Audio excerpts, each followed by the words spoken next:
صدری ويسر لي أمري واحلل عقدة من لساني يفقهوا قولي. الحمد لله وحده والصلاة والسلام على من لا نبي بعده وعلى آله وأصحابه الذين أوفوا عهده. أما بعد فأعوذ بالله من الشيطان الرجيم. بسم الله الرحمن الرحيم. ما كان محمد أبا أحد من رجالكم ولكن رسول الله وخاتم النبيين وكان الله بكل شيء عليما. صدق الله العظيم وصدق رسوله النبي الكريم الأمين. إن الله وملائكته يصلون على النبي يا أيها الذين آمنوا صلوا عليه وسلموا تسليما. الصلاة والسلام عليك يا سيدي يا رسول الله وعلى آلك وأصحابك يا حبيب الله. مولاي صل وسلم دائما أبدا على حبيبك خير الخلق كلهم منزه عن شريك في محاسنه فجوهر الحسن فيه غير منقسم. يا أكرم الخلق مالي من ألوذ به سواك عند حلول الحادث العممي. رب صل وسلم دائما أبدا على حبيبك خير الخلق كلهم. اللہ تبارک و تعالی جل جلالہ وعم نوالہ واتم برہانہ وعظم شانہ کی حمد و ثنا اور حضور سرور کائنات مفخر موجودات زینت بزم کائنات دستگیر جہاں غم گسار زماں سید سروراں سیاح لامقام تاجدار ختم نبوت غم گسار امت احمد مجتبی جناب محمد مصطفیٰ صلی اللہ علیہ وآلہ واصحابہ وبارک وسلم کے دربار گوہر بار میں ہدیہ درود و سلام عرض کرنے کے بعد وارثان منبر و محراب ارباب فکر و دانش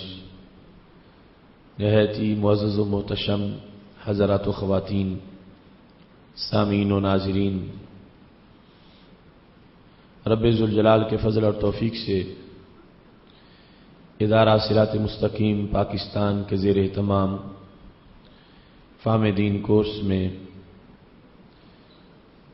ختم نبوت اور قادیانی کفر کے موضوع پر آج اس پروگرام میں ہمیں شرکت کی سعادت حاصل ہو رہی ہے۔ میری دعا ہے خالق کائنات جل جلالہ ہم سب کو قرآن و سنت کا فہم عطا فرمائے اور قرآن و سنت کے ابلاغ و تبلیغ اور اس پر عمل کی توفیق عطا فرمائے۔ اسلام کے اساسی عقائد میں اور بنیادی معتقدات میں یہ بات شامل ہے کہ حضرت محمد مصطفیٰ صلی اللہ علیہ وسلم اللہ تعالیٰ کے آخری نبی ہیں۔ آپ کے بعد نہ کوئی نبی بنایا جا سکتا ہے، نہ نبی کوئی نبوت کا اعلان کر سکتا ہے، اور کسی لحاظ سے نبوت کی کوئی قسم بھی روا نہیں ہے، نہ کوئی ذلی ہو سکتا ہے، نہ کوئی اصلی ہو سکتا ہے، نہ آپ کے بعد کوئی تشریعی نبی بنایا جا سکتا ہے، نہ کوئی غیر تشریعی نبی ہو سکتا ہے۔ خالق کائنات جل جلالہ نے ہمارے آقا صلی اللہ علیہ وسلم کو زمانے کے لحاظ سے آخری نبی بنایا ہے، اور آپ پر نبوت کا دروازہ بند ہو چکا ہے۔ آپ کے بعد جو شخص اعلان نبوت کرے گا وہ کذاب ہوگا، اور جو اس کو مانے گا وہ بھی کذاب ہوگا، مرتدین ہوں گے، اور ان کو دائرہ اسلام سے خارج سمجھا جائے گا۔ سید عالم نور مجسم شفیع معظم صلی اللہ علیہ وسلم کے اس وصف کو قرآن مجید برہان رشید میں متعدد مقامات پر بیان کیا گیا۔ ہمارے اس سے پہلے کے جو موضوعات ہیں ان میں آیات ختم نبوت گزشتہ سے پیوستہ کورس میں آپ نے سماعت کیا، جس میں صرف قرآن مجید کی آیات سے ختم نبوت کو بیان کیا گیا، اور گزشتہ سال احادیث ختم نبوت کا موضوع تھا کہ جس میں صرف رسول اللہ صلی اللہ علیہ وسلم کے فرامین ختم نبوت کے موضوع پر پیش کیے گئے۔ قرآن مجید برہان رشید کے اندر خالق کائنات جل جلالہ کا سورہ احزاب میں فرمان ہے، آیت نمبر 40 ہے، رب ذوالجلال فرماتا ہے ما کان محمد ابا احد من رجالکم، حضرت محمد مصطفیٰ صلی اللہ علیہ وسلم تمہارے مردوں میں سے کسی کے باپ نہیں ہیں، ولکن رسول اللہ، اور لیکن اللہ کے رسول ہیں، وخاتم النبیین،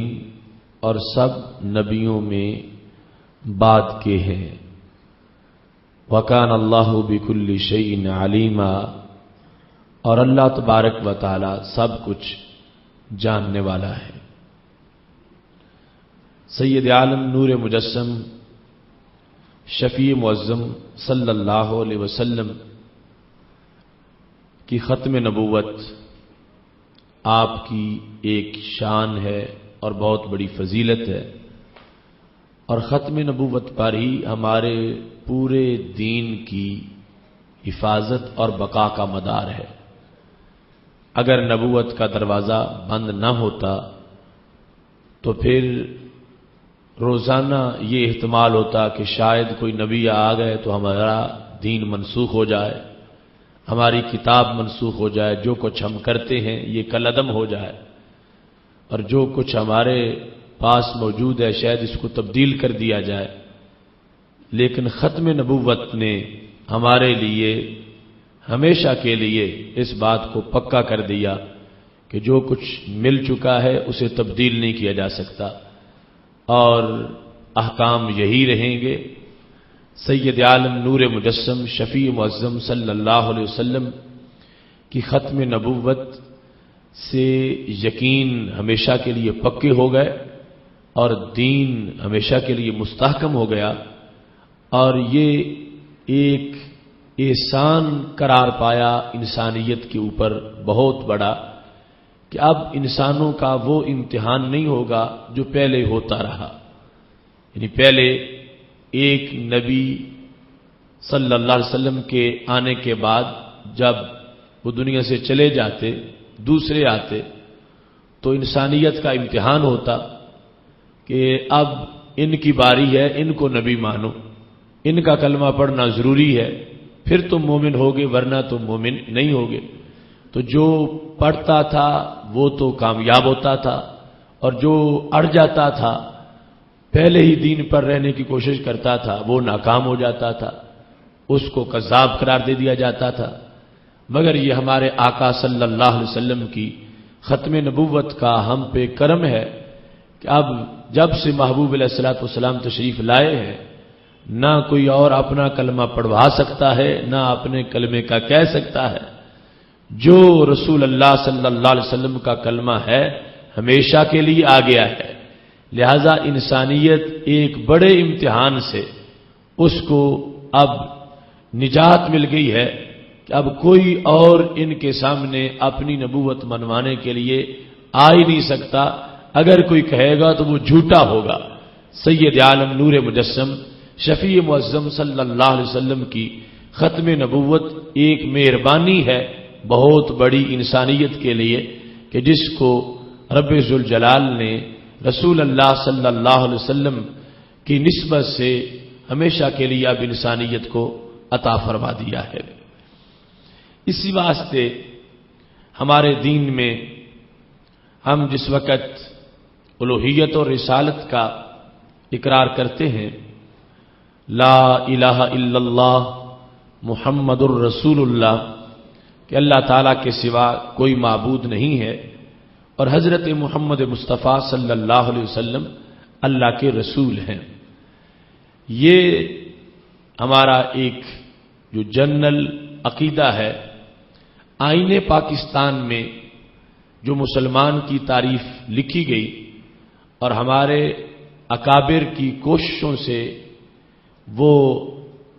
تعریف پاس ہوئی اور آئین کا حصہ بنی، جس میں بطور خاص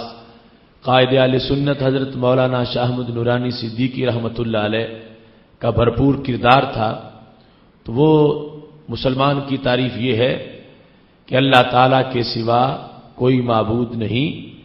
اور حضرت محمد مصطفیٰ صلی اللہ علیہ وسلم اللہ کے آخری نبی ہیں۔ تو یہ قادیانیت کی نفی کے لیے اور قادیانیت کے شر کو ختم کرنے کے لیے اس قید کا اضافہ ضروری سمجھا گیا کہ یقین کے ساتھ اس بات کا اظہار کیا جائے کہ ہم حضرت محمد مصطفیٰ صلی اللہ علیہ وسلم کو محض نبی یا محض رسول نہیں سمجھتے، بلکہ آپ کو اللہ کا آخری نبی مانتے ہیں۔ آپ نبی ہیں، آخری نبی ہیں، اور آپ رسول ہیں، آخری رسول ہیں۔ یہ اظہار کرنا بھی لازم ہے جس وقت یہ فتنہ برپا ہو چکا تھا کہ ایک جھوٹا انسان اپنی نبوت کا اعلان کر رہا تھا اور اس کے بعد اس کے حواری اس کی نبوت کو پھیلا رہے تھے۔ اس واسطے یہ ضروری سمجھا گیا، اور پھر آئین میں یہ بھی رکھا گیا کہ پاکستان کے جو کلیدی مناصب ہیں ان پر ایسے عقیدے والا انسان نہیں آ سکے گا جو رسول اللہ صلی اللہ علیہ وسلم کو آخری نبی نہ مانتا ہو اور ختم نبوت پر اس کا یقین نہ ہو۔ اس سلسلہ میں کہ باقاعدہ جو کسی سے حلف لیا جائے یا ایمان کا اظہار کروایا جائے تو اس میں ختم نبوت کا تذکرہ ہو، خود حدیث شریف میں بھی موجود ہے۔ ہمارے آقا صلی اللہ علیہ وسلم کے فرمان میں، یعنی جس سے یہ مفہوم بنے گا کہ ایمان یہ ہے کہ کہا جائے اللہ تعالیٰ کے سوا کوئی معبود نہیں، اور حضرت محمد مصطفیٰ صلی اللہ علیہ وسلم اللہ کے آخری نبی ہیں، یعنی پورا یہ جس کو ہمارے آئین میں پاس کروایا گیا یہ اصل میں ایک حدیث کا ترجمہ، اور اس میں سید عالم نور مجسم شفیع معظم صلی اللہ علیہ وسلم نے خود اس بات کا اقرار اسی انداز میں کروایا تھا۔ رسول اللہ صلی اللہ علیہ وسلم کا یہ فرمان مستدرک للحاکم میں موجود ہے کہ جس وقت حضرت زید رضی اللہ تعالی عنہ مکہ شریف میں رسول اللہ صلی اللہ علیہ وسلم کے پاس رہا کرتے تھے، ان کے والد حارثہ اور خاندان کے کچھ لوگ مکہ شریف میں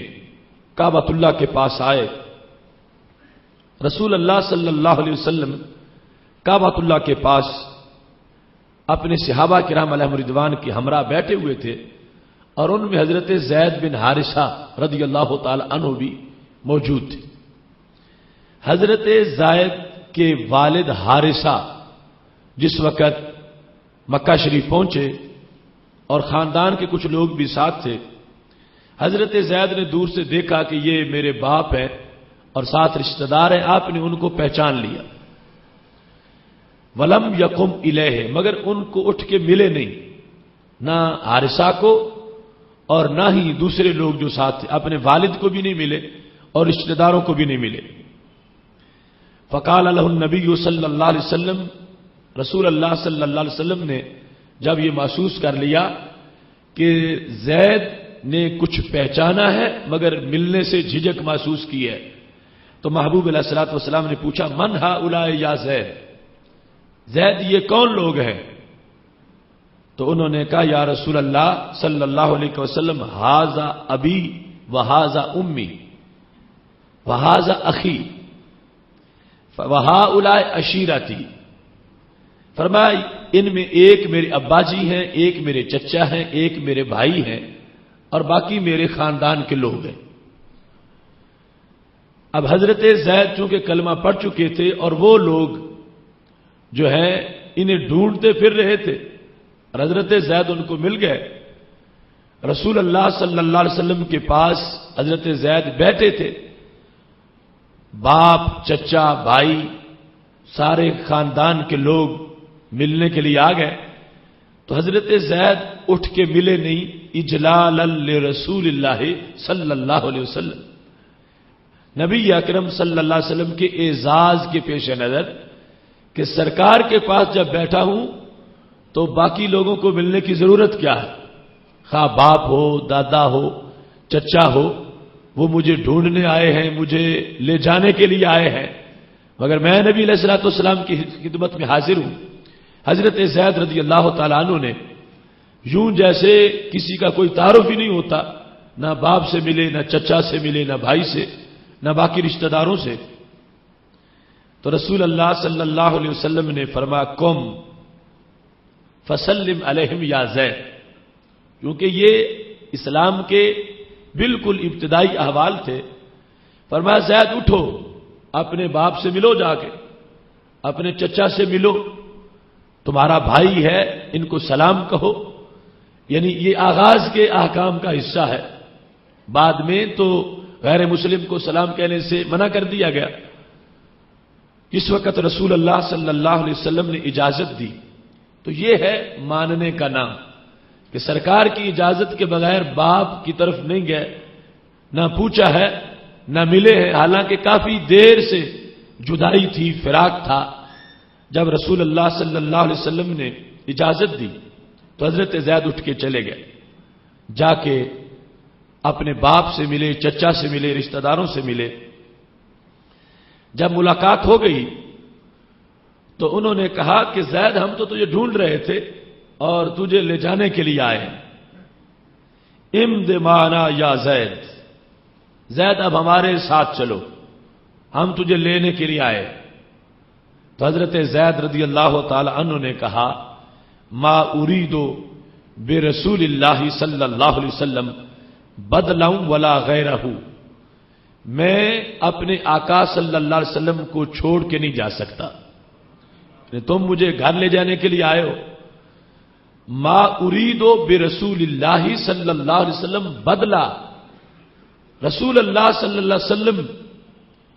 کی جگہ مجھے کسی اور کی شفقت کی کوئی ضرورت نہیں، یعنی تم مجھے گھر لے جانا چاہتے ہو کہ میں تمہارا بیٹا ہوں، باپ پیار کرے گا، چچا پیار کرے گا، تو کہنے لگے جو پیار میرے ساتھ میرے حضور صلی اللہ علیہ وسلم کرتے ہیں یہ پیار میرے ساتھ کوئی نہیں کر سکتا، اور میں اس کے بدلے میں اور کوئی پیار لینا بھی نہیں چاہتا۔ ما اريد برسول اللہ صلی اللہ علیہ وسلم بدلا، مجھے محبوب علیہ الصلوۃ والسلام سے فراق، جدائی اور دوری برداشت نہیں، گھر جا کے مجھے وہ چین نہیں آ سکتا جو مجھے محبوب علیہ السلام کے قدموں میں آرام حاصل ہے۔ تم مل گئے تو دولت کونین مل گئی، اٹھتے نہیں ہیں ہاتھ میرے اس دعا کے بعد۔ وہ رسول اللہ صلی اللہ علیہ وسلم کی دہلیز پر نہایت امر و سکون کے ساتھ زندگی بسر کر رہے تھے، لہذا اپنے رشتہ داروں سے، والدین سے، والد چچا سے بھائی سے کہہ دیا کہ میں کبھی بھی محبوب علیہ الصلوۃ والسلام کو چھوڑ کے واپس نہیں جاؤں گا۔ اب وہ لوگ ہمارے آقا صلی اللہ علیہ وسلم کے پاس آئے، کہنے لگے یا محمد ان موتوکا بہذا الغلام دیات فسم ما شئت، اس بچے کے بدلے میں جتنے پیسے مانگو ہم دیں گے اور آپ اس کو ہمارے ساتھ روانہ کر دو۔ یہ خود تو نہیں جا رہا اور ہم اس کے پیسے دینے کو تیار ہیں، یہ گویا کہ تمہارے سامنے بک چکا ہے، تمہاری غلامی میں آ چکا ہے، تو ہم اس کو لے جانا چاہتے ہیں، آپ اس کو کہیں کہ یہ چلا جائے، ہمارے ساتھ رخصت ہو جائے۔ رسول اللہ صلی اللہ علیہ وسلم نے یہ ارشاد فرمایا ہم زید کے کوئی پیسے نہیں لیں گے، ہم صرف ایک تقاضا کرتے ہیں۔ اس موقع پر رسول اللہ صلی اللہ علیہ وسلم نے یہ الفاظ بولے جب آپ نے کہا کہ تم ان تشہدوا اللہ الہ الا اللہ وانی خاتم انبیائہ ورسولہ، فرمایا زید تمہارے ساتھ چلا جائے گا اور پیسے میں نہیں لوں گا اور پیسوں کا تقاضا نہیں ہوگا، میرا تقاضا یہ ہے کہ تم گواہی دو کہ اللہ ایک ہے اور میں اللہ تعالی کا آخری نبی ہوں۔ یعنی اس موقع پر رسول اللہ صلی اللہ علیہ وسلم نے جو حالات بعد میں پیدا ہونے والے تھے ان کے پیش نظر خود اپنے طرف سے جو ماڈل دیا ایمان کا کہ تم کب مومن بنو گے، جب اللہ تعالیٰ کو معبود مان لو، وحدہ لا شریک مانو اور مجھے اللہ تعالیٰ کا آخری نبی مانو۔ جو بعد میں مدعیان نبوت جو جھوٹے آنے تھے ان کے لحاظ سے جو فرق کی ضرورت تھی، محبوب علیہ الصلوۃ والسلام نے اس ضرورت کو بھی پیش نظر رکھتے ہوئے کچھ مقامات پر یہ وضاحت کر دی۔ اب جس وقت ایسا کوئی فتنہ نہ ہو تو یہی کلمہ ہے لا الہ الا اللہ محمد الرسول اللہ، ہر شخص یہ پڑھتا ہے، اس میں ایمان سب کچھ ہے، مگر جب فتنہ پیدا ہو چکا ہو تو پھر کبھی کبھی اس اظہار کی بھی ضرورت پڑتی ہے کہ ہم اللہ تعالیٰ کو وحدہ لا شریک مانتے ہیں اور حضرت محمد مصطفیٰ صلی اللہ علیہ وسلم کو اللہ کا رسول اور آخری نبی ماننے والے ہیں۔ تو سید عالم نور مجسم شفیع معظم صلی اللہ علیہ وسلم نے اپنی نگاہ نبوت سے فتنے جو دیکھے اس کے پیش نظر خود اپنی طرف سے اس موقع پر حضرت زید کے ورثاء سے بات کرتے ہوئے محبوب علیہ الصلوۃ والسلام نے فرمایا کہ تم یہ گواہی دو، اور دو طرح کی گواہی ہے، اللہ تعالیٰ کی الوہیت کی گواہی اور میری رسالت کی گواہی، اور اپنی رسالت کے بارے میں فرمایا وانی خاتم انبیائہ ورسولہ، میں اللہ تعالیٰ کے نبیوں کا بھی خاتم ہوں، رسولوں کا بھی خاتم ہوں۔ یعنی ولاکن رسول اللہ و خاتم النبیین جو قرآن مجید میں آیا تو اس کی پوری وضاحت کر دی کہ یہ کوئی نہ سمجھے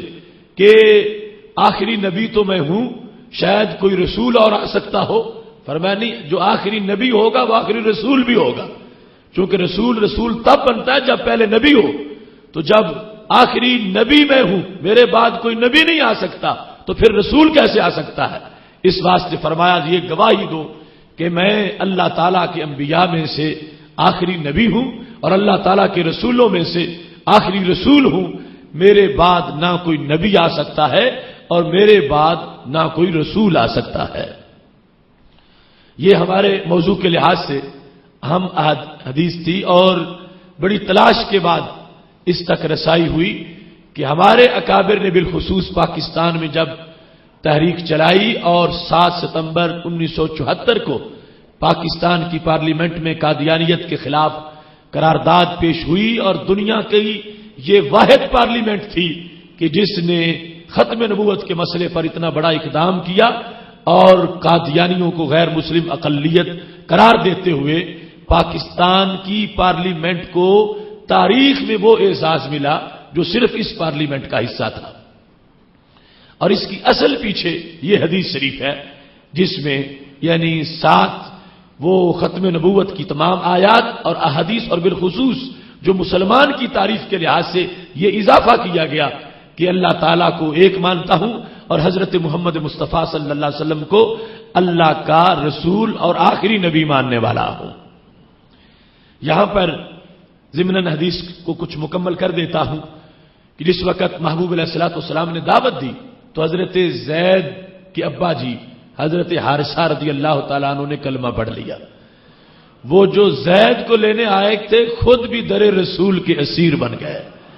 اور پھر یہ وہ خاندان ہے کہ پھر بعد میں حضرت زید کے بیٹے حارثہ، حضرت زید کے بیٹے اسامہ، اور محبوب علیہ الصلوۃ والسلام کو اتنا پیار تھا حضرت اسامہ سے کہ حضرت عائشہ صدیقہ رضی اللہ تعالیٰ عنہ کہتی ہیں میں نے رسول اللہ صلی اللہ علیہ وسلم کو اپنے کپڑے سے حضرت اسامہ کا منہ صاف کرتے دیکھا۔ یعنی لوگ غلاموں کے بیٹوں سے پیار نہیں کرتے، وہ زید جو محبوب علیہ الصلوۃ والسلام کی غلامی میں آ گئے ہیں ان کا بیٹا اسامہ ہے، اور جس کے بارے میں محبوب علیہ الصلوۃ والسلام نے پھر لشکر کا ان کو قائد بھی بنا دیا، چھوٹی عمر میں کبار صحابہ کو ان کی قیادت میں رکھا۔ اس واسطے اسامہ رضی اللہ تعالیٰ عنہ کا ذکر جب صحابہ کرتے تھے تو کہتے تھے اسامہ حب رسول اللہ صلی اللہ علیہ وسلم۔ کون اسامہ؟ رسول اللہ صلی اللہ علیہ وسلم کا محبوب اسامہ۔ تو یہ عظمتیں ان کو ملی۔ جس وقت محبوب علیہ الصلوۃ والسلام کی دہلیز پر حضرت زید پہنچے ان کے صدقے میں والد کو بھی دین نصیب ہو گیا، اور پھر آگے رب ذوالجلال نے نکوت و نور کا مکمل سلسلہ ان حضرات کو عطا فرمایا۔ قادیانیت کے کفر پر وہ تمام آیات جو ہم نے آیات ختم نبوت کے عنوان سے پیش کی ہیں وہ اور ان کے علاوہ آیات بھی قادیانیت کے کفر پر دلیل ہے۔ اس کے علاوہ احادیث جو کہ سینکڑوں کی تعداد میں اور بالمعنی ہزاروں کی تعداد میں قادیانیت کے کفر پر وہ دلیل ہے، چونکہ ان لوگوں نے رسول اللہ صلی اللہ علیہ وسلم کے بعد ایک جھوٹے انسان کی تصدیق کی، بحیثیت نبی اس کو مانا، جس کی وجہ سے اگر پہلے ایماندار تھے تو پھر مرتدین میں شمار ہو گئے، اور اگر پہلے یہودی یا عیسائی یا ہندو تھے اور کسی نے معاذ اللہ پھر ادھر سے آگ سے نکلا اور قادیانی بنا تو پھر بھی وہ کفر میں رہا۔ اور قرآن مجید قرآن رشید کی ایک آیت جو حکم بیان کر دے وہ قطعی ہوتا ہے،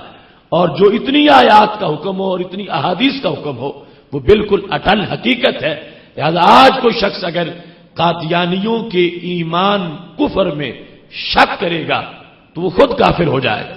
جس کو یہ شک ہو کہے کہ ہو سکتا ہے وہ بھی مومن ہو سکتا ہے وہ بھی سچے ہوں،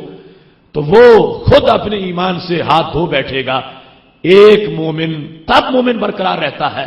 کہ جس وقت وہ جو کفار ہیں ان کو کفار سمجھے، جو مومن ہے ان کو مومن مانے۔ تو جس وقت قادیانی ختم نبوت کے منکر ہونے کی وجہ سے دائرہ اسلام سے خارج ہیں، وہ اس انداز کے منحوس لوگ ہیں، ان کو اپنے ایمان کے لحاظ سے دین سے خارج ماننا یہ ایمان کی شرط ہے، اور یہ شرط جہاں پائی جائے گی وہاں پر دین اور ایمان موجود رہے گا۔ اس سلسلہ میں کچھ لوگ پراپوگنڈا کرتے ہیں کہ وہ قادیانی نے تو مجدد ہونے کا دعویٰ کیا تھا، نبی ہونے کا دعویٰ نہیں کیا تھا۔ کوئی کہتے ہیں اس نے مصلح ہونے کا دعویٰ کیا تھا، کوئی کہتے ہیں اس نے ملہم یعنی صاحب الہام ہونے کا دعویٰ کیا تھا، کوئی کہتے ہیں نبی ہونے کا دعویٰ کیا مگر ذلی نبی کا دعویٰ کیا تھا، میں اصلی نبی نہیں ہوں ذلی نبی ہوں۔ یہ سارے خرافات ان کی وضاحت کرنا مقصود ہے۔ قادیانی نے بتدریج دعویٰ کیا، یعنی براہ راست فوراً نبوت کا دعویٰ نہیں کیا، اس کی کتابوں کے اندر بتدریج یعنی مصلح، ملہم، مجدد یہ اپنے عہدے وہ بیان کرتا گیا، اور پھر جا کے اختتام اور انتہا اس کے اپنے لفظوں میں نبوت کے دعوے کی موجود ہے۔ لہذا اس کے بارے میں کسی غلط فہمی میں کسی کو نہیں رہنا چاہیے۔ اور اس کے ساتھ اس نے یعنی پوری ایک ٹیم رکھی ہوئی تھی نام نہاد علماء کی، جو اس نے گمراہ چند لوگ اپنے ساتھ ملائے ہوئے تھے، تو دین میں باقاعدہ تحریف کر کے اس نے سازش اور پلاننگ سے نبوت کا جھوٹا راستہ گھڑنے کی کوشش کی، ختم معنی میں تبدیلی کی کوشش کرتا رہا، اور اسے کچھ حواریوں کی حمایت حاصل تھی، جس کی وجہ سے معاذ اللہ وہ برطانیہ کی وحی اپنے اوپر نازل کروانے کی اس نے کوشش کی، اور ایک جھوٹے نبی کے انداز میں وہ سامنے آیا۔ اس کی کتابوں سے چند حوالہ جات اس کی مذمت کے لیے پیش کرتے ہوئے قادیانیت کی جو شرارتیں ہیں ان کو واضح کرنا چاہتا ہوں۔ مرزا قادیانی کی کتاب ہے حقیقت الوحج۔ حقیقت الوحج کے اندر اس نے صفحہ نمبر 27 صفحہ نمبر 28 پر جو لکھا ہے، اور اس کے علاوہ صفحہ نمبر 96 اور 97 کے اوپر، اور اس کے سوا احمدی عقائد ان کی ایک کتاب ہے، ازالہ اوہام ہے، اور اس کے ساتھ ساتھ اخبار الفضل اور دیگر کتب کے در سمین وغیرہ کے چند حوالہ جات آپ کے سامنے وقت کی مناسبت سے عرض کرنا چاہوں گا، اور اس پر پھر جو شرعی حکم ہے اس کی مختصر سی وضاحت کروں گا۔ تو قادیانی نے کیسے رستہ بنایا؟ وہ کہتا ہے کہ وہ خاتم الانبیاء ہے، رسول اللہ صلی اللہ علیہ وسلم کے بارے میں کہتا ہے ہم بھی مانتے ہیں وہ خاتم الانبیاء ہے، مگر معنی کیا ہے خاتم الانبیاء کا؟ کہتا ہے مگر ان معنوں سے نہیں کہ آئندہ ان سے کوئی روحانی فیض نہیں ملے گا، یعنی یہ رستہ بنانے کی کوشش کرتا ہے، بلکہ ان معنوں سے کہ وہ صاحب خاتم ہے۔ خاتم کہتے ہیں مور کو، بجز اس کی مور کے کسی کو فیض نہیں پہنچ سکتا، اور اس کی امت کے لیے قیامت تک مکالمہ اور مخاطبہ الہیہ کا دروازہ کبھی بند نہ ہوگا۔ مکالمہ اور مخاطبہ الہیہ یعنی اللہ سے کلام اور اللہ سے گفتگو کا دروازہ قیامت تک حضرت محمد مصطفیٰ صلی اللہ علیہ وسلم کی امت میں بند نہ ہوگا۔ اور خاتم النبیین کا مطلب یہ ہے کہ آپ کے ہاتھ میں مور ہے فیض کی، آپ کے فیض سے قیامت تک لوگوں کو فیض ملے گا، اور فیض سے مراد کیا ہے؟ معاذ اللہ کہتا ہے نبوت کا فیض، یعنی خاتم النبیین کا معنی یہ کر رہا ہے کہ آپ کے پاس ہے مور نبوت، تو جس کو لگا دیں وہی نبی بن جائے، جس کو لگا دیں وہ نبی بن جائے۔ یہ آپ کے خاتم النبیین ہونے کا معنی ہے کہ آپ ہیں مور والے نبی، اور کسی نبی کے پاس ایسی مور نہیں تھی کہ جو لگائی جائے اور اس سے آگے نبی بن جائے۔ تو آپ کو رب ذوالجلال نے وہ مور دی ہے کہ جس مور سے، مور لگانے سے معاذ اللہ جس کو مور لگ جائے وہ بھی نبی بن جائے۔ یہ خاتم النبیین کا ایک جھوٹا معنی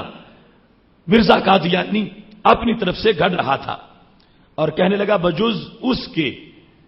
کوئی نبی صاحب خاتم نہیں، ایک وہی ہے جس کی مور سے ایسی نبوت مل سکتی ہے۔ یعنی رسول اللہ صلی اللہ علیہ وسلم کہ خاتم النبیین کا معنی کرتا ہے مور والا نبی، وہ مور لگاتے ہیں تو بندہ نبی بن جاتا ہے۔ ہم تو یہ کہتے ہیں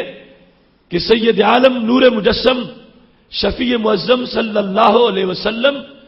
کی مہربانی ہو جائے تو غلامی سرکار کی بڑا منصب ہے، سرکار کی غلامی کی سند مل جائے اور سرکار غلامی پر مور لگا دیں کہ تم میرے غلام ہو، تو یہ شان ہے ایک امتی کی۔ اور وہ کہتا ہے کہ خاتم النبیین کا معنی یہ ہے کہ وہ مور والے نبی ہیں، اور جس پر مور لگاتے ہیں معاذ اللہ اس کو بھی نبی بنا دیتے ہیں۔ پھر لکھتا ہے اس کے بعد، ہاں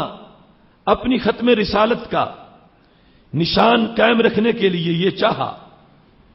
کہ فیض وحی آپ کی پیروی سے ملے، فیض وحی آپ کی پیروی سے ملے۔ ہمارے نزدیک یہ ہے کہ جو شخص رسول اللہ صلی اللہ علیہ وسلم کا پیروکار بنتا ہے آپ کا پکا امتی ہوتا ہے، اللہ کا سچا بندہ ہوتا ہے، یعنی آپ کی پیروی سے بڑا مرتبہ ملتا ہے، بہت بڑا۔ کون سا؟ قل ان کنتم تحبون اللہ فاتبعونی یحببکم اللہ۔ رب ذوالجلال نے فرما دیا کہ اے محبوب یہ کہہ دو ان لوگوں سے کہ اگر تم اللہ تعالیٰ سے محبت کرنا چاہتے ہو تو تم میری پیروی کرو، رب تمہیں محبوب بنا لے گا۔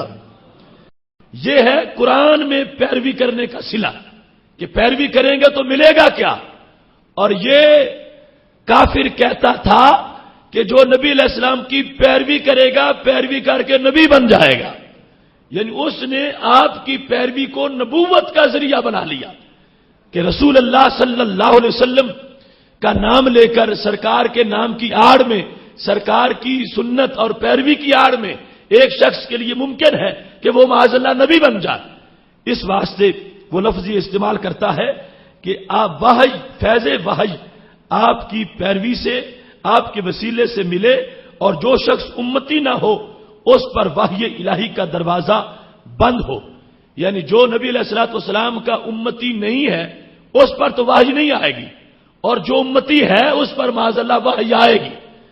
تو ہر امتی کے امتی ہونے کو اس نے نبی ہونا قرار دے دیا. ہر امتی جو پیروکار ہوگا وہ نبی ہوگا اور ہر امتی جو پیروکار ہوگا اس پر وحی کا دروازہ کھلے گا. تو معاذ اللہ اس نے صرف اپنے نبی ہونے کا ہی اعلان نہیں کیا، اس نے تو کروڑوں نبی ہونے کا اعلان کر دیا. ہر امتی جو پیروکار ہو محبوب علیہ الصلوۃ والسلام کا وہ کہتا ہے وہ نبی بھی ہے اور اس کے ساتھ ساتھ اس پر وحی کا نزول ہوتا ہے. سو خدا نے ان معنوں سے آپ کو خاتم الانبیاء ٹھہرایا. یہ مطلب ہے یعنی کہتا آخری نبی ہونا یہ نہیں مانا. آخری نبی ہونا خاتم الانبیاء کا معنی نہیں ہے. مور والا نبی ہونا مانا ہے. تو مور آپ کی لگتی ہے پھر بندے پہ وحی آ جاتی ہے. مور آپ پہ لگتی ہے بندے کو نبوت مل جاتی ہے. معاذ اللہ دیکھو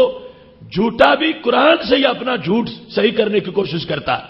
خاتم الانبیاء کا یہ مطلب اس نے بیان کیا. کہتا لہذا قیامت تک یہ بات قائم ہوئی کہ جو شخص سچی پیروی سے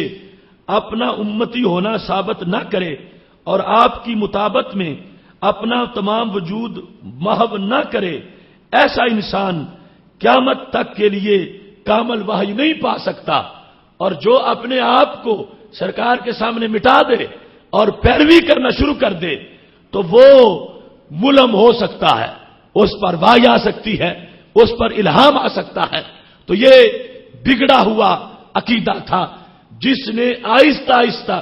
اس کو بلکہ یہاں تک پہنچ کے تو پورا گمراہ ہو چکا تھا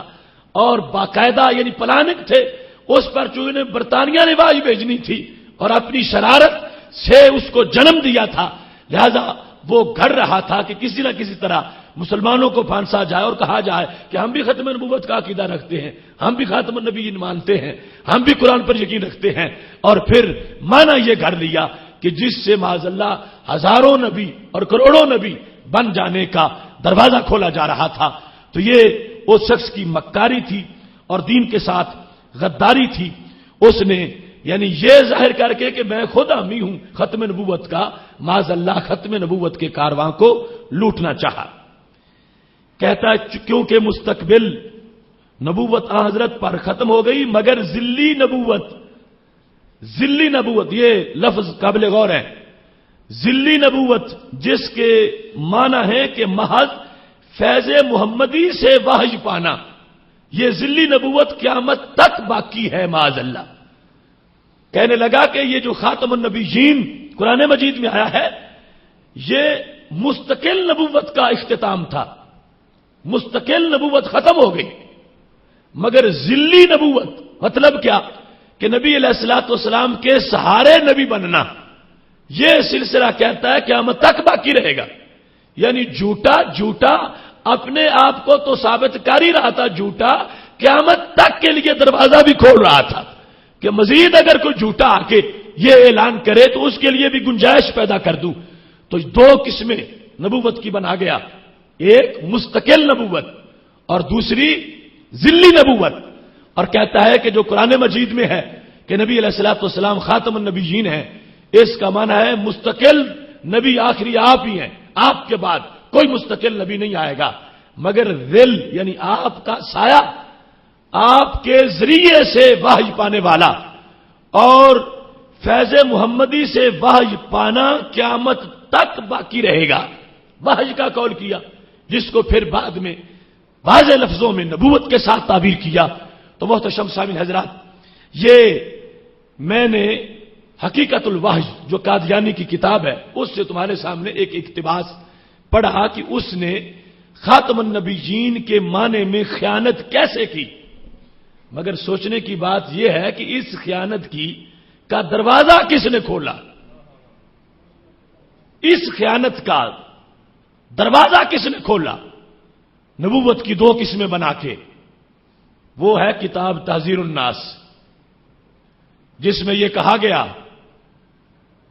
کہ رسول اللہ صلی اللہ علیہ وسلم کے خاتم النبیین ہونے کا معنی لوگ آخری نبی سمجھتے رہے اور یہ صحیح نہیں تھا، اور کہتا ہے کبھی بچے کا تیر بھی نشانے پہ لگ جاتا ہے، نانوتوی اس کا مصنف ہے، کہتا ہے لوگوں کو یہ معنی کرتے رہے سارے کہ خاتم النبیین کا معنی آخری نبی ہے، کہتا ہے آخری ہونے میں فضیلت کیا ہے؟ فضیلت ہے اصلی نبی ہونے میں۔ دو قسمیں کس نے بنائے؟ تحذیر الناس کے اندر نانوتوی نے دو قسمیں بنا گئی، ایک ہے اصلی نبی، تو کہتا ہے اگر کوئی شخص آج یہ اعلان کر دے کہ میں نبی ہوں مگر میں اصلی نبی نہیں ہوں تو پھر خاتمیت نبوت محمد مصطفیٰ صلی اللہ علیہ وسلم میں کوئی فرق نہیں پڑے گا۔ یہ تھا قادیانیت کے لیے دروازہ کہ جب اس طرح کی قسمیں بنائی گئیں کہ رسول اللہ صلی اللہ علیہ وسلم کے بعد کوئی اصلی نبی تو نہیں ہو سکتا، ذلی ہو سکتا ہے، اس طرح کا عبارات کے اندر حضرت شیخ عبدالحق محدث دہلوی اشیاۃ اللمعات میں کہتے ہیں خاتم النبیین کا معنی اگر مور والا کرنا ہے تو پھر بھی ہم سے پوچھ کے کرو، وہ مور پھر کیسی ہے؟ خاتم کا معنی ما یختم بہ، ایک تو ہوتا ہے نا خاتم، وہ ہے ختم کرنے والا، ایک ہے خاتم جس کا معنی ما یختم بہ، جس کے ساتھ مور لگائی جاتی ہے، تو معنی کیا بنے گا؟ کہتے ہیں گفتان معنی خاتم النبیین آس کہ رب العزت نبوت ہما انبیاء را جمع کر در دل مصطفیٰ صلی اللہ علیہ وسلم را مادن او کر تا ہیچ دشمن با موز نبوت را نہ یاف۔ حضرت شیخ عبدالحق محدث دہلوی رحمۃ اللہ علیہ کہتے ہیں اگر مور والا معنی کرنا ہے تو یہ ہے کہ رب ذوالجلال نے تمام انبیاء کرام علیہ السلام کی نبوت میرے نبی علیہ السلام کے سینے میں رکھ کر اوپر سے مور لگا دی۔ رب العزت نبوت ہما انبیاء را جمع کر در دل جمع کر و دل مصطفیٰ صلی اللہ علیہ وسلم را مادن او کر، سب کی نبوت کے لیے سرکار کے دل کو مادن بنایا، جتنے آ چکے تھے سارے انبیاء کرام علیہ السلام کے نبوت جو ہے وہ سرکار کے سینے میں رکھ کر کیا کیا؟ اوپر سے مور لگا دی۔ تو ایک وہ ہوتی ہے جو مور لگا کے اوپر کسی چیز کو، جس طرح وہ کہہ رہا تھا مانا کہ مور لگائی جاؤ اور پاس کرتے جاؤ، ایک ہوتا ہے مور کا مانا سیل بند کرنا، تو یہ وہ مور ہے جو سیل بند کرنے والی ہے، مور سرکار کی لگ گئی، نبوت سیل بند ہو گئی۔ حضرت شیخ عبدالحق محدث دہلوی کہہ رہے ہیں اور یہ اجماعی عقیدہ ہے، فرمایا تمام نبوتیں جو ہیں ان کو محبوب علیہ الصلوۃ والسلام کے دل میں رکھ کر اوپر سے رب نے سیل کر دیا۔ کیوں؟ فرماتا ہیچ دشمن بموز نبوت رانا یاف، تاکہ نبوت کے خزانے کوئی لوٹ نہ سکے، کوئی چوری نہ کر سکے، نبوت کو کوئی لوٹ نہ سکے، نہ ہوائے نفس، نہ وسوسہ شیطان، نہ نفس کی خواہش پہنچے وہاں تک، نہ شیطان کا وسوسہ پہنچے۔ وہاں رکھو نبوت جہاں شیطان کا بس نہیں چلتا، وہاں رکھو جہاں وسوسہ نہیں جاتا۔ تو وہ دل ہے میرے محبوب علیہ السلام کا جو سب سے محفوظ مقام ہے، نہ شیطان کی رسائی ہے، نہ وہم کی رسائی ہے، نہ وسوسے کی رسائی ہے۔ تو رب ذوالجلال نے ساری نبوتیں وہاں اکٹھی کر کے اوپر سے مور لگا کے سیل بند کر دیا۔ فرمایا ہم نے نبوت کو محبوب کے سینے میں محفوظ کر دیا ہے۔ محتشم سامعین حضرات، اب یہ سلسلہ جو قادیانی کے شر کا ہے، اس کا دوسرا بیان اسی کتاب میں اور اس کے حاشیے میں اس طرح لکھا ہے، کہتا ہے خدا کی فیلنگ اور خدا کی مہربانی نے کتنا بڑا کام کیا، خدا کی فیلنگ اور خدا کی مہربانی نے کتنا بڑا کام کیا۔ اس کا معنی یہ ہے کہ خدا نے اس زمانہ میں، جب قادیانی ہے، خدا نے اس زمانہ میں محسوس کیا کہ یہ ایسا فاسد زمانہ آ گیا کہ جس میں ایک عظیم الشان مسلح کی ضرورت ہے۔ زمانہ فاسد ہو گیا ہے، ایک عظیم الشان مسلح کی ضرورت ہے، اور خدا کی مور نے یہ کام کیا۔ کیا حضرت صلی اللہ علیہ وسلم کی پیروی کرنے والا اس درجے کو پہنچا کہ ایک پہلو میں وہ امتی ہے اور ایک پہلو سے نبی ہے؟ یہ ہے نا وہ ترقی۔ یعنی مجدد کا لفظ بھی اپنے بارے میں استعمال کیا، ملہم کا لفظ بھی استعمال کیا الہام والا، پھر ذلی کا لفظ بھی استعمال کیا، اور چلتے چلتے نبی کا بھی استعمال کر دیا اسی حقیقت الباج کے اندر، کہ ایسا ہوا کہ آپ کا امتی، اس میں دو شانے ہیں معاذ اللہ، ایک لحاظ سے امتی ہے، دوسرے لحاظ سے نبی ہے۔ اچھا ہے، یہ تیسری صنف ہے دنیا میں بڑی، اس طرح کا مخنث جس کو قادیانی نے خود نامزد کر دیا، کہتا ہے ایک لحاظ سے امتی ہوں، ایک لحاظ سے نبی ہوں۔ معاذ اللہ، یہ راہیں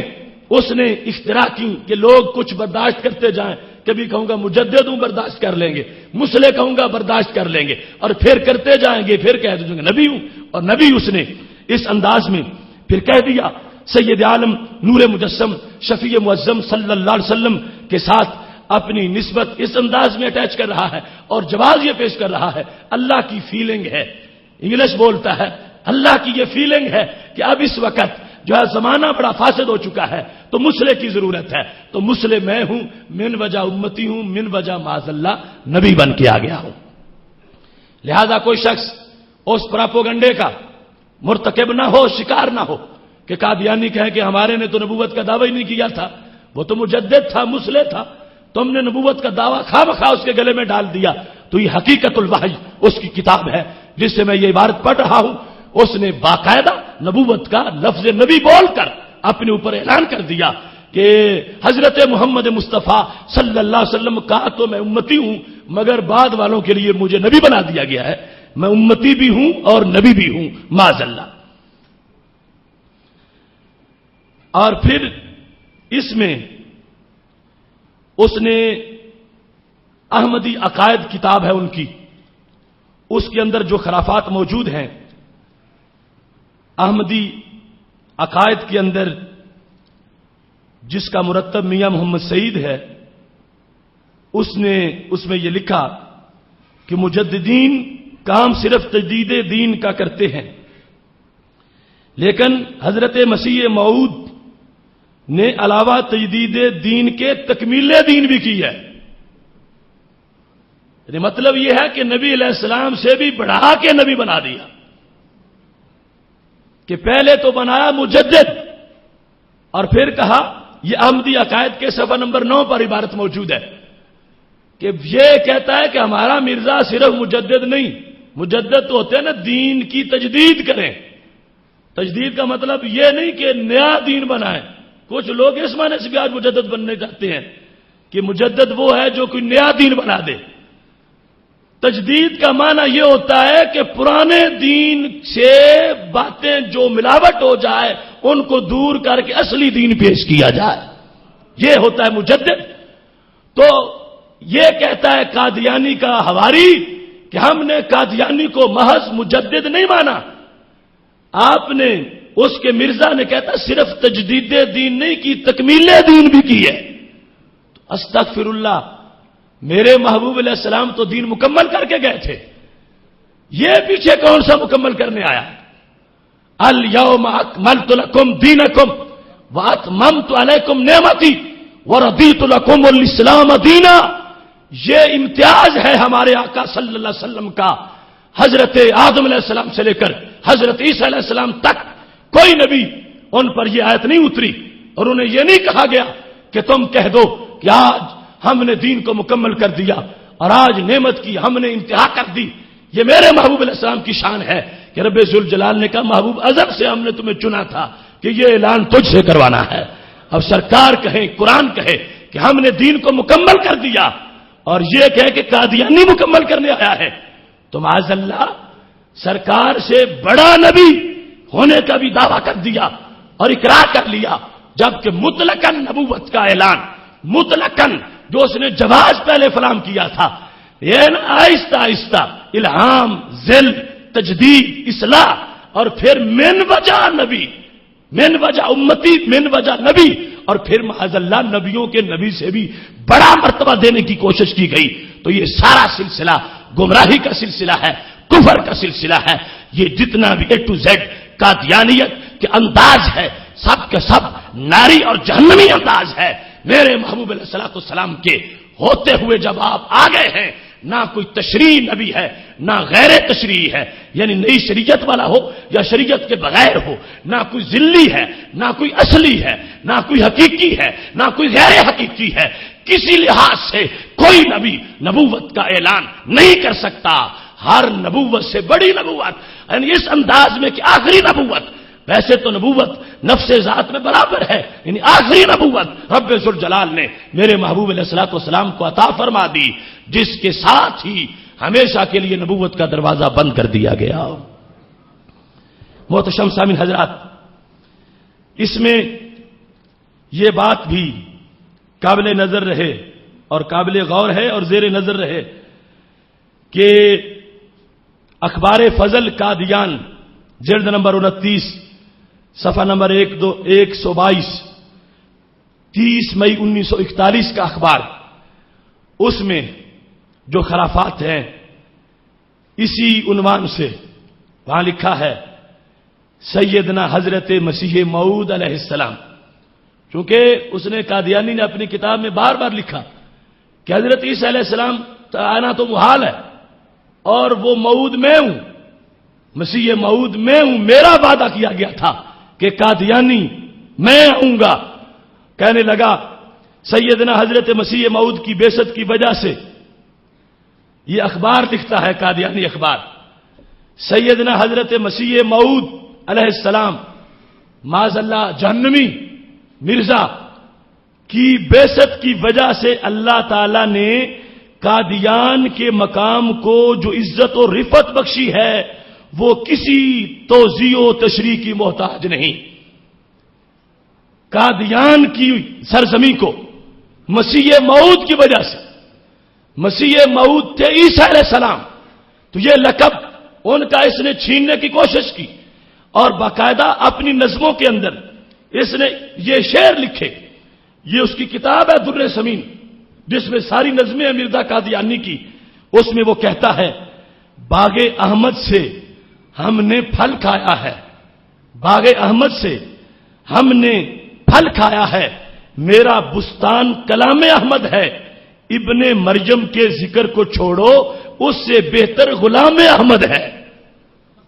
ابن مریم کے ذکر کو چھوڑو، ان حضرت عیسیٰ علیہ السلام کہتا چھوڑو ان کو، وہ نہیں مسیح، ابن مریم کے ذکر کو چھوڑو اس سے بہتر غلام احمد ہے. یہ در سمین کے صفحہ نمبر 52 پر اس کا یہ بکواس موجود ہے. اب یہ شخص چونکہ اس موضوع میں اگر اس کے جو خرافات ہیں، کفریات ہیں، وہ سارے پیش کرنا مقصود نہیں، جس میں رب ذوالجلال کو گالیاں دیں، سارے انبیاء کرام علیہ السلام کو گالیاں دیں، ہر نبی صدیق شہید کو گالیاں دیں، ہر امت کو گالیاں دیں، پلندہ ہے جھوٹوں کا اور گالیوں کا اس کی کتابیں. ہم صرف اس میں ایک جو باستی ختم نبوت کے لحاظ سے، اس کی تحقیق کے لحاظ سے جو اس نے خرابیاں کی ہیں وہ تمہارے سامنے پیش کرنا چاہتے ہیں. تو یہ شعر اس کے باغ احمد سے ہم نے پھل کھایا ہے، میرا بستان کلام احمد ہے، ابن مریم کے ذکر کو چھوڑو اس سے بہتر غلام احمد ہے. اس میں اس نے واضح کر دیا کہ مسیح موعود کا جو لفظ بولتا ہے ہر جگہ اپنے بارے میں بولتا ہے. تو پھر اس واسطے قادیانی اخبار نے یہ لکھا کہ سیدنا حضرت مسیح موعود علیہ السلام کی بعثت کی وجہ سے اللہ تعالیٰ نے قادیان کے مقام کو جو عزت و رفعت بخشی ہے وہ کسی توضیح تشریح کی محتاج نہیں ہے. وہ مبارک اور مقدس بستی ہے، خدا تعالیٰ نے برکت دی ہے اور اسے اس زمانے کے رسول کا تخت گاہ قرار دیا ہے. قادیان کو سنو، قادیان کے بارے میں الفضل نے یہ لکھا، قادیانی اخبار نے، کہ اس زمانے کی نبوت کا تخت قادیان میں ہے، اس زمانے کی نبوت کا تخت قادیان میں ہے، معاذ اللہ۔ تو یہ ہے بتدریج، یعنی سلسلہ کہاں سے شروع کیا؟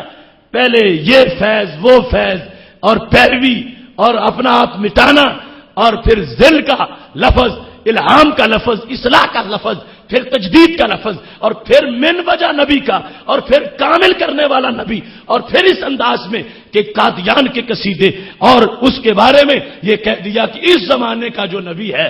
اس کا تخت قادیان میں ہے۔ یہ لفظ ہیں جس سے امتی، جو میرے محبوب علیہ السلام کو امتی ہے، اس کا سینہ چھلنی ہوتا ہے۔ مدینہ شریف کے ہوتے ہوئے اور کہاں نبوت کا تخت ہو سکتا ہے؟ سید عالم نور مجسم شفیع معظم صلی اللہ علیہ وسلم جو مدینہ شریف میں جلوہ گر ہیں اور جس جگہ پہ موجود ہیں، جو آپ کی قبر مبارک کی خاک ہے، جس کے بارے میں امت کا اتفاق ہے کہ وہ مٹی جو بدن پاک کو لگی عرش سے بھی افضل ہو گئی، اس مدینہ کی عظمت کے ہوتے ہوئے کسی قادیان کی نحوست کا ذکر یوں کرنا اور یہ کہنا کہ اب وہ تخت نبوت کی جگہ ہے، یہ ساری گستاخیاں ہیں محبوب علیہ الصلوۃ والسلام کی۔ اور ایک امتی کیسے یہ برداشت کر سکتا ہے کہ سید عالم نور مجسم شفیع معظم صلی اللہ علیہ وسلم کے ہوتے ہوئے اس انداز سے آپ کی حیثیت کے خلاف باتیں کی جائیں؟ یہ تقاضا ہے ایمان کا اور ایقان کا محبوب علیہ الصلوۃ والسلام کے غلاموں سے کہ وہ ایسے گستاخوں اور ایسے خنزیروں سے اپنے آپ کو بچا کے رکھیں، نہ ان کے ساتھ مشترکہ کاروبار ہو، نہ ان کے ساتھ لین دین ہو، نہ ان کے ساتھ کوئی دعا سلام ہو، اور نہ رشتہ داری ہو، نہ کھانا پینا ان کے ساتھ ہو، اس واسطے کہ جب تم قادیانی سے ملو گے محبوب علیہ السلام کے دل کو روضہ پاک میں تکلیف ہوگی کہ میری نبوت کے خلاف سازشیں کرنے والے اور میری نبوت کے خلاف جن لوگوں نے محاذ آرائی کی ہے اور جھوٹے دعوے کیے ہیں، میرا امتی ان سے جا کے ملتا ہے، میرا امتی ان سے باتیں کرتا ہے۔ محبوب علیہ الصلوۃ والسلام کو ایک بار بھی جس نے دکھ پہنچایا تو عرش کا غضب آ سکتا ہے۔ سید عالم نور مجسم شفیع معظم صلی اللہ علیہ وسلم کی اذیت کو اللہ نے اپنی اذیت قرار دیا ہے، حالانکہ رب کو تو کوئی تکلیف دے ہی نہیں سکتا، لیکن اللہ تعالیٰ نے فرمایا ان الذین یؤذون اللہ ورسولہ لعنہم اللہ فی الدنیا والآخرہ، جو اللہ تعالیٰ اور اللہ تعالیٰ کے رسول صلی اللہ علیہ وسلم کو اذیت دیتے ہیں ان پر اللہ کی لعنت ہے دنیا میں اور آخرت میں۔ تو اذیت کے یہ طریقے ہیں کہ نبی علیہ السلام کے دشمنوں کو مومن سمجھنا یا ان کے بارے میں نرم رویہ رکھنا، یا وہ جو ختم نبوت کے منکرین ہیں ان کے ساتھ مل بیٹھ کر محبتوں کا اظہار کرنا، یا کسی ملک کا ویزا لینے کے لیے اپنے آپ کو قادیانی شو کرنا، یہ ساری چیزیں بندے کو سرکار کی امت سے خارج کر دیتی ہیں۔ اس واسطے بڑے ہی احتیاط کی ضرورت ہے یہ زندگی کے دن گزارنے کے لیے محبوب علیہ الصلوۃ والسلام کہ یہ جو بہت بڑے دشمن قادیانی ہیں، اور پھر یہ دین کے بھی دشمن ہیں، دنیا کے بھی دشمن ہیں، جنہوں نے باقاعدہ نقشے منظور کروا رکھے ہیں کہ یہ شکر گڑھ کا اور انڈیا کا علاقہ ملائیں گے تو اسرائیل جیسی ریاست یہاں بنائیں گے۔ یہ نہ ملک کے مخلص، نہ ملت کے مخلص، نہ دین کے مخلص، نہ دنیا کے مخلص، یہ قادیانی ناسور ایک ایسا فتنہ ہے کہ جس کے لیے ہر وقت ہمیں بیدار رہنے کی ضرورت ہے۔ یہ سازشی اصل میں یہ دھماکوں کے اندر بھی ان کے ہاتھ ہوتے ہیں، اور یہ مختلف طریقوں سے امت میں فساد پیدا کروانے کی کوشش کرتے ہیں، اور مسلمانوں کو لڑانے کے کئی ضوابط ان لوگوں کے گھڑے ہوئے آج لوگوں کے اندر موجود ہیں۔ اس واسطے اپنا فرض ادا کرتے وقت ہمیں قادیانیت کے خلاف ہر محاذ پر کام کرنے کی ضرورت ہے، اور پھر اس واسطے بھی ہم پہ لازم ہے کہ یہ شروع سے شعبہ ہمارا رہا ہے۔ حضرت سیدنا صدیق اکبر رضی اللہ تعالی عنہ نے جب مسیلمہ کذاب کے خلاف جنگ کی تو وہ جنگ ختم نبوت کا پہلا محاذ تھا، اور ایک جنگ یمامہ جو مسیلمہ کذاب کے خلاف ہوئی اس کے شہید اگر جمع کیے جائیں تو نبی علیہ الصلوۃ والسلام کے غزوات کی مجموعی تعداد سے زیادہ تعداد بنتی ہے۔ بدر، احد، خندق، حنین سارے اکٹھے کر لو، سب میں اتنے سے آبا شہید نہیں ہوئے جتنے جنگ یمامہ میں ہوئے ہیں۔ تو جنگ یمامہ کس کی ختم نبوت والی جنگ تھی؟ مسیلمہ کذاب کے خلاف۔ 40,000 اس کے حواری تھے، اور ادھر محبوب علیہ الصلوۃ والسلام کے غلام تھے، اور جنگ لڑی ہے، اور اس انداز میں کہ بالآخر اس جھوٹے کا سر اتارا ہے اور اس کے حواریوں کے سر اتارے ہیں، اور یہ بتایا ہے کہ کل ہی نہیں آج بھی سینوں میں اس کے رسول صلی اللہ علیہ وسلم موجود ہے اور موجزن ہے، اور اس کی بقا اس انداز میں آگے چلتی آئی۔ لہذا جس وقت کچھ لوگوں کا تو وہ کردار تھا کہ جنہوں نے 2 معنی کر کے اصلی اور غیر اصلی والے دروازے کھولے، اور دوسری طرف ہمارے اسلاف تھے، ان میں سب سے پہلے نمبر پر حضرت امام احمد رضا خان بریلوی رحمت اللہ علیہ، جنہوں نے متعدد کتابیں اس وقت پہلے نمبر پر مرزا کے رد میں لکھی، وہ حضرت پیر میر علی شاہ صاحب رحمت اللہ علیہ گولڑا شریف والے، جنہوں نے مسلسل تصانیف لکھی اور مرزے کا جو مرض تھا اس کا بھرپور انداز میں مقابلہ کیا، اور اس کو میدان مناظرہ اور ہر مقام پر شکست فاش سے 2-4 کیا۔ اور پھر جس وقت تحریک ختم نبوت کا سلسلہ چلتا ہے تو جس شخص نے موت کے پھندے کو چوما اور اپنا کردار پھر بھی ادا کیا، وہ مولانا عبدالستار خان نیازی ہیں، جو تحریک ختم نبوت کے اندر ان کو سزائے موت ہوئی اور پھر رب ذوالجلال نے ان کو بچا لیا۔ وہ بھرپور کردار اس پوری تحریک کے اندر حضرت علامہ شاہ احمد نورانی صدیقی رحمت اللہ علیہ کا ہے، جنہوں نے 1000 میل کا پارلیمنٹ سے بحر سفر کیا، اور پھر پارلیمنٹ کے اندر ان لوگوں سے یہ کام کروایا جن کا دین سے کوئی تعلق ہی نہیں تھا بظاہر، ایک لبرل حکومت اور ایک لبرل سوچ والے وزیر اعظم کی حکومت، اس میں اس اسمبلی سے کام وہ کروایا جو مفتیوں کی شورا کا ہوتا ہے، وہ پارلیمنٹ سے کام فتوے والا لے لیا امام شاہ احمد نورانی نے۔ اور جس وقت بھٹو صاحب نے کہا تھا کہ نورانی یہ کافر کہنا کسی کو یا مومن کہنا یہ مدرسے کی بات ہے، مسجد کی بات ہے، اور یہ تو پارلیمنٹ ہے، وہ بین الاقوامی ادارہ ہے، یعنی بین الاقوامی فورم پر اس پر بحث ہوگی کہ ایک ملک کی پارلیمنٹ یہ دین کے مسائل کے لحاظ سے یہ کیسا کام کر رہی ہے۔ تو نورانی صاحب رحمۃ اللہ علیہ نے کہا بھٹو یہ ٹھیک ہے، یہ تم سمجھتے ہو کام دین کا ہے، اور تم ایک عیسائیوں کے ووٹ لے کے بھی وزیر اعظم بنے ہو اور تم مرزائیوں کے ووٹ لے کے بھی آئے ہو، مگر مجھے ایک بات کا جواب دو، اگر آج کوئی شخص یہ کہے کہ اس ملک کا وزیر اعظم میں ہوں تو تم اس کو کیا کہو گے؟ میں تم سے حدیث نہیں پوچھتا، آیت نہیں پوچھتا، مجھے اس بات کا جواب دو۔ اگر تمہارے کرسی وزارت عظمیٰ پہ بیٹھے ہوئے کوئی شخص یہ کہتا ہے کہ پاکستان کا وزیر اعظم میں ہوں تو تمہاری اس کے بارے میں رائے کیا ہوگی؟ تو ذوالفقار علی بھٹو نے کہا رائے صرف یہ ہوگی، میں کہوں گا 2 صورتیں ہیں، یا تو یہ بندہ پاگل ہے یا میرا غدار ہے، یا پاگل ہے یا باغی ہے، اور کچھ نہیں۔ میرے وزیر اعظم ہوتے ہوئے جو اپنی وزارت عظمیٰ کا اعلان کرے یا وہ پاگل ہے یا وہ باغی ہے۔ تو مولانا نورانی رحمت اللہ علیہ نے کہا تیری کرسی چھوٹی سی ہے اور میرے نبی علیہ السلام کی کرسی مقام محمود والی ہے، اگر تیری چھوٹی سی کرسی کے مقابلے میں کوئی کرسی رکھ لے اور کہے میں وزیر اعظم، تو اس وقت تو فتویٰ دیتا ہے کہ یہ پاگل ہے یا باغی ہے، تو میرے رب نے جو کرسی میرے نبی علیہ السلام کو دی ہے اس کے مقابلے میں قادیانی کرسی رکھے تو میں کہوں گا کہ بھٹو بول یا باغی ہے یا پاگل ہے۔